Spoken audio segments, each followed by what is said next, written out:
어제 윤석열 정부의 국무회의는 용산 총독부의 국무회의 보는 것 같았습니다. 윤석열 대통령의 어제 발언들은 이렇게 들립니다. 일본 무역 보복도 한국 때문이니 우리가 먼저 화이트리스트 양보하고 굴복하겠다. 일본 소부장 기업들이 손해를 봤으니 한국이 대책 마련하겠다. 일본이 사과를 뒤집는 망언, 참배, 행동을 해도 모르쇠로 일관하자.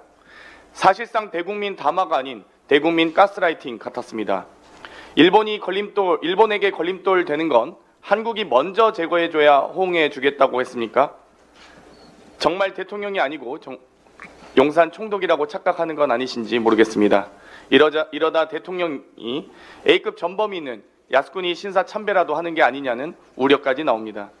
대통령실은 회담에서 언급된 일본의 요구에 대해 공개할 수 없다고 답변하고 있습니다.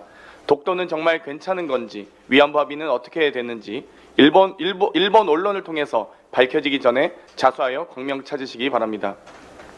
주 69시간 관련해 용산 촌극이 벌어졌습니다. 대통령은 주 60시간 이상은 무리라고 발언했는데 대통령실은 대통령 개인 생각이다, 가이드라인 아니다, 그 이상이 나올 수 있다고 했습니다. 대통령 발언은 비선이 작성했습니까? 대통령이 국정운영의 악재라고 고백하는 것입니까? 대통령실이 고용노동부에 60시간 이상 가이드라인을 준 것입니까? 대통령실은 어느 하나라도 답변해 주시길 바랍니다. 지금이라도 주 69시간을 전면 폐기하고 주 4.5일제 논의를 시작해야 합니다. 천공 국정개입 의혹 수사는 한심하기 짝이 없습니다. 연락이 안 된다, 참고인이라 강제 소환 어렵다 등 수사는커녕 찍소리할 생각조차 없어 보였습니다. 천공이 무슨 비선 실세라도 되는 것입니까? 오히려 천공이 다음 주에 자진 출석하겠다고 합니다. 경찰이 감사 표시라도 해야 하는 것 아닌지 모르겠습니다.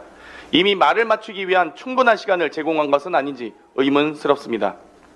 천공 조사를 포함해 철저한 수사를 하는지 끝까지 지켜보겠습니다.